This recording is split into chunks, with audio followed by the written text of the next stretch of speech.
Buenos días. Muchas gracias por asistir a nuestra charla denominada Bilingüismo al Poder, herramientas para conocer y reconocer al bilingüe.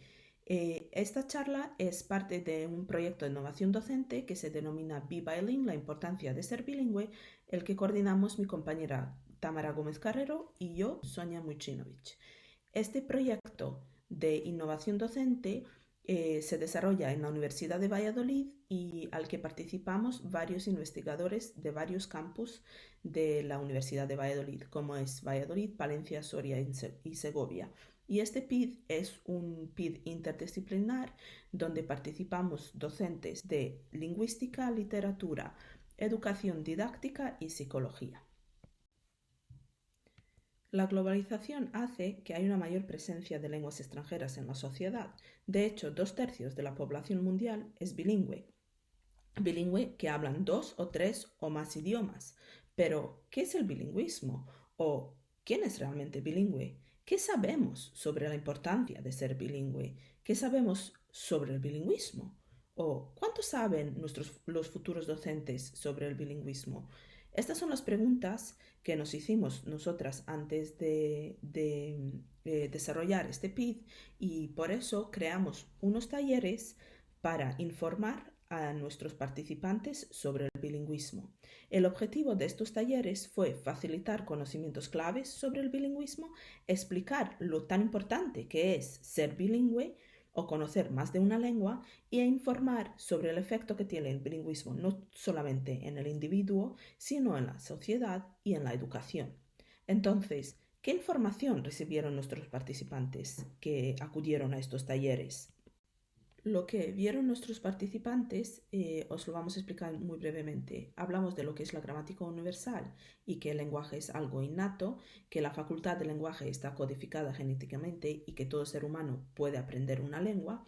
Y también vimos que existen dos genes relacionados con el lenguaje. Está el FOXP2 y el NOVA1. El FOXP2 está relacionado con ciertos trastornos específicos del lenguaje y se encuentran en animales también como perros, lobos o murciélagos, mientras que el NOVA1 también está relacionado con trastornos motoras y con disfunciones motoras y trastornos del lenguaje, pero se ha visto que está exclusivamente o se encuentra exclusivamente en Homo sapiens.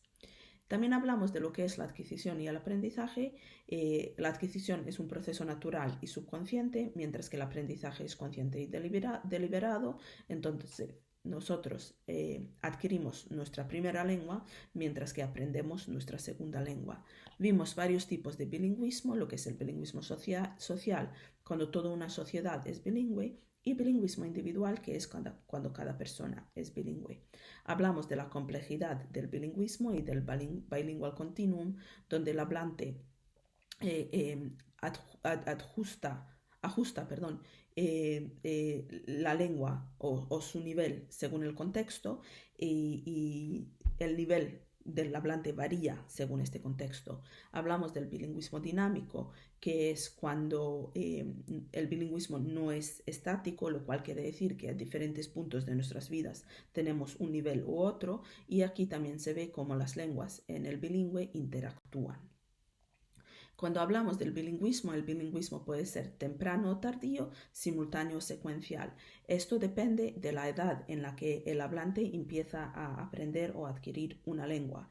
El bilingüismo temprano simultáneo es cuando se adquieren las dos lenguas desde el nacimiento, mientras que el bilingüismo temprano secuencial es cuando se adquiere primero una lengua y luego se aprende otra. Esto tiene que ocurrir antes de los 12 años de edad. Si empezamos a aprender una lengua después de los 12 años, ya estamos hablando de un bilingüismo tardío, ¿vale? Y ya es aprendizaje, ya no podemos hablar de adquisición. Cuando las lenguas están en contacto, hay un periodo crítico para poder aprender estas lenguas, y este periodo crítico es el periodo óptimo para adquirir una lengua, ¿no? Existen varios periodos críticos y están ligados a diferentes destrezas lingüísticas. Cuando antes hablábamos de varios tipos de bilingüismo, si es tardío o temprano, esto depende del periodo crítico. Y este periodo termina alrededor de unos 18 años de edad y seguramente está relacionado con la plasticidad del cerebro. Esto se ha visto en un estudio donde han analizado más de 500.000 de personas. Saben que más o menos alrededor de los 18 años este periodo termina, pero no está muy clara la razón por qué. Otro fenómeno común en cuanto las lenguas estén en contacto es la influencia interlingüística, y esto es cuando una lengua influye a la otra. Esta influencia se puede ver entre la primera lengua y la otra primera lengua que tenemos. Si estamos hablando del bilingüismo simultáneo, podemos ver cómo la primera lengua influye en nuestra segunda lengua o cómo la segunda lengua pues también puede influir en nuestra primera lengua. Y esto es algo que mi compañera os va a explicar un poco más adelante. Si la influencia es positiva, hay una aceleración en el aprendizaje, y esto se da en el contexto cuando las dos lenguas en contacto son parecidas. La influencia negativa hace que hay un retraso en el aprendizaje, y este caso es cuando las lenguas en contacto son diferentes entre sí. Entonces se tarda un pelín más en aprender las reglas y por lo tanto se pueden producir estructuras no nativas. Mientras que en la influencia positiva la producción de estructuras no nativas se acelera y lo aprenden mucho más rápido. Otro fenómeno común es la sobregeneralización, y esto es cuando aplicamos una regla gramatical y la generalizamos, ¿no? Por ejemplo, si en inglés se dice one child, pues ¿por qué no podemos decir two childs? ¿Por qué tenemos que decir two children, ¿no? O cuando en español el verbo caber, si es él cabe, ¿por qué no es yo cabo? Porque tiene que ser yo quepo, ¿no? Pues este error se denomina sobregeneralización. Ahora mi compañera Tamara va a seguir explicándoos el resto de las cosas que hemos visto en nuestros talleres. Otra de los fenómenos que les explicamos en cuanto a las lenguas en contacto fue la fosilización, es decir, que pueden existir ciertos errores que se vuelven permanentes y que son difíciles de corregir cuando hay un aprendizaje de una segunda lengua, y que se debe a la influencia interlingüística, a la edad y al ambiente, entre otros factores. Luego también les explicamos qué era la interlengua, es decir, un sistema lingüístico que combina elementos de la L1 y de la L2, es decir, de la lengua nativa y la lengua no nativa, y que evoluciona según aumenta el dominio de la segunda lengua. Y por último, también les hablamos de la atrición, que consiste en la pérdida de una lengua por falta de uso en contextos bilingües, y que normalmente ocurre con la lengua nativa cuando pues, nos vamos a vivir muchos años y estamos en un contexto de inmersión lingüística en otro lugar. Por otro lado, el último fenómeno del que les hablamos fue la alternancia de código o code switching, que es un fenómeno bilingüe que se da cuando las lenguas están en contacto y que supone la mezcla de las lenguas dentro del mismo discurso. Este puede ser dentro de la misma oración o entre oraciones. Es generalmente oral, aunque en la actualidad con el boom de las redes sociales y el lenguaje escrito cada vez es más, hay más estudios que muestran que es escrito, pero no es algo aleatorio, no es un fenómeno aleatorio, sino que se rige por normas lingüísticas y sociales. Y no significa que haya una falta de dominio en una de las dos lenguas. De hecho, la alternancia de código es es un fenómeno que se desarrolla en lugares como Gibraltar, donde, bueno, que lo encontramos en el sur de la península ibérica, pero es un territorio británico de ultramar. Aquí la lengua oficial es el inglés, pero el español es una lengua que está muy presente en el día a día de los gibraltareños debido al flujo diario de personas entre España y Gibraltar. De hecho, es tan presente y tiene una historia, bueno, tan larga, hay una historia tan larga entre el inglés y el español que podemos hablar de una lengua y una comunidad propia como son el llanito, donde hay esa mezcla del inglés y el español. Otra de las comunidades bilingües de las que les hablamos fue Estados Unidos, también un poco por la presencia del inglés y el español, pero les contamos que el bilingüismo, lo que muestran los últimos estudios es que hay un decrecimiento para los hablantes de tercera generación. Al final el inglés es la lengua oficial y la lengua de prestigio, aunque el español es la lengua minoritaria más hablada. De hecho, se habla por casi 40 millones de hablantes.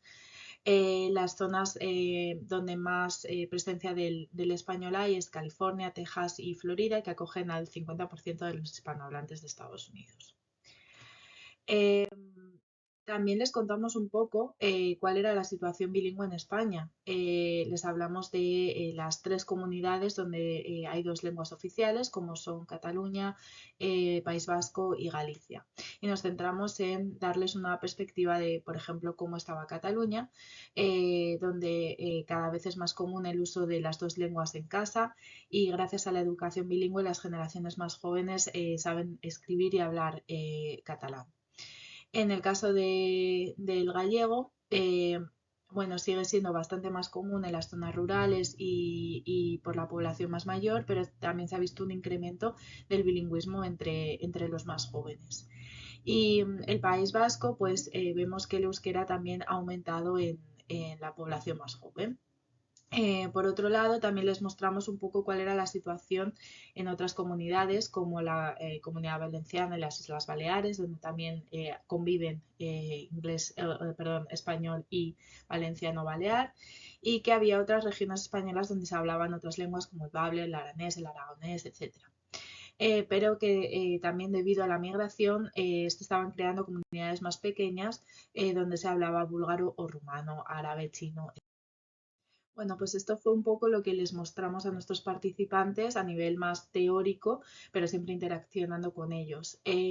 Nosotros para este estudio lo que hemos hecho ha sido presentarles esta información a estudiantes universitarios de la Facultad de Filosofía y Letras de la Universidad de Valladolid y de la Facultad de Educación y Trabajo Social de la Universidad de Valladolid. Les hicimos un cuestionario inicial para saber un poco cuál era su conocimiento previo con 10 preguntas y un cuestionario final con esas mismas 10 preguntas y una pregunta abierta para ver el efecto del taller. Aquí os vamos a mostrar algunos de los resultados que más nos han impactado. Por ejemplo, una de las preguntas era que definieran qué es el lenguaje y les dábamos 3 opciones. En el cuestionario inicial lo que vemos es que nadie o casi nadie habla de que el lenguaje se puede encontrar a nivel genético y en el cuestionario final sí que son conscientes de ello, como veis en el lado derecho. Por otro lado, otra de las preguntas es ¿qué es el bilingüismo? En el cuestionario esto nos impactó mucho porque bueno, no entendimos muy bien si a lo mejor nuestro mensaje no fue claro, pero en el cuestionario inicial sí que se debatían entre tener una competencia alta e idéntica en las 2 lenguas o tener una lengua materna y aprender otra en un centro educativo. Les dábamos como varias opciones para que ellos eligieran. Mientras que en el cuestionario final incluyeron conocer palabras sueltas en varias lenguas. En cuanto a quién es bilingüe, esto lo tenían bastante claro, tanto en el cuestionario inicial como en el final. Todos tenían claro que era alguien que habla 2 lenguas, ya sea con el mismo nivel de competencia o no. Sin embargo, en cuanto a qué tipos de bilingües existen, aquí hubo cambios desde el cuestionario inicial al final. En el inicial, la mayoría tenía clara que había una categorización de bilingües, tanto simultáneos, secuenciales, tempranos y tardíos, mientras que en la final ya lo tienen claro, porque en la inicial sí que se debaten entre o unos u otros, pero en el cuestionario final ya tienen claro que hay estos tipos de bilingües.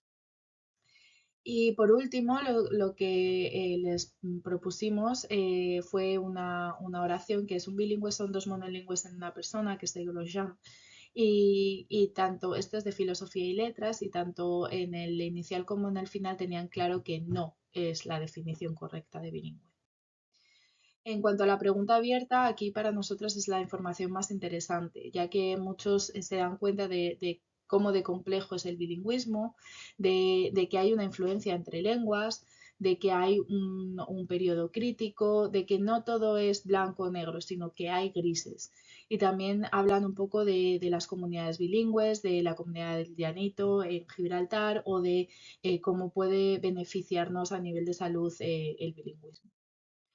Por tanto, nosotros después de realizar estos talleres lo que hemos visto es que hay un efecto positivo, ya que les permite a estos participantes tener un mayor reconocimiento de qué es el bilingüismo y los tipos de bilingües, de qué comunidades bilingües existen en el mundo, de la influencia que existen entre las lenguas y del impacto cognitivo. Creemos que de esta manera los participantes son más conscientes del impacto del bilingüismo a nivel educativo, social y personal, y esto permite que se conviertan en profesionales y personas mucho más preparadas ante la multiculturalidad de la sociedad actual, que es a lo que se van a enfrentar en las clases.